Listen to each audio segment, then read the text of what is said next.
பேகை தூக்கிட்டு ஹாப்பியாக எங்கே கிளம்பிட்டேன்னு பார்த்தீங்கன்னா ஜிஆர்டியில் போட்டிருந்த 2 சீட்டு க்ளோஸ் பண்ணி கோல்டு பர்ச்சேஸ் பண்ணலாம்னா அட்சய திருதியைக்கு ஷாப்பிங் பண்ணுறதுக்காக போட்டிருந்த சீட்டு தான் நாங்கள் 2 நாளைக்கு முன்னாடியே போய் நாங்கள் பொறுமையாக செலக்ட் பண்ணி வச்சுட்டு வந்துட்டோம். ஏன்னா அட்சய திருதி அன்றைக்கி கூட்டமாக இருக்கும்ல. போகிற வழியில் என் ஹஸ்பண்டோட ஹெல்மெட் உடஞ்சிருந்துச்சு, அதையும் சரி பண்ணிவிட்டு இந்த மாதிரி சின்ன சின்ன ஒர்க் எதெல்லாம் இருக்கோ எல்லாத்தையும் முடிச்சுட்டு ஒட்டுக்கா வெளியே போகிற நாள் நாங்கள் கம்பைன் பண்ணி ஒரு நாள் நாங்கள் ஒதுக்கிடுவோம். அன்றைக்கின்னு சமையல் சிம்பிளாக வீட்டில் பண்ணிப்போம், இல்லைனா வெளியே சாப்பிட்டுப்போம். இன்றைக்கி பார்த்தீங்கன்னா முத நாளே நான் கீரை க்ளீன் பண்ணி ஃப்ரிட்ஜில் வச்சுருந்தேன்.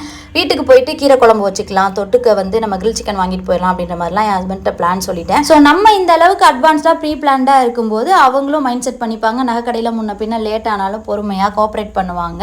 போகிற வழியில் ஃப்ரூட்ஸ் வாங்கிட்டு சொன்ன மாதிரியே கிரில் சிக்கன்லாம் வாங்கிட்டு போனோம். இனி நகை அட்சய திருதி அன்னைக்கு டெலிவரி மட்டும் எடுத்தால் போதும். நான் ரொம்ப மோசமானவன், கொஞ்சம் நல்லவதான். என்னை பார்த்தா பாவமா இல்லை?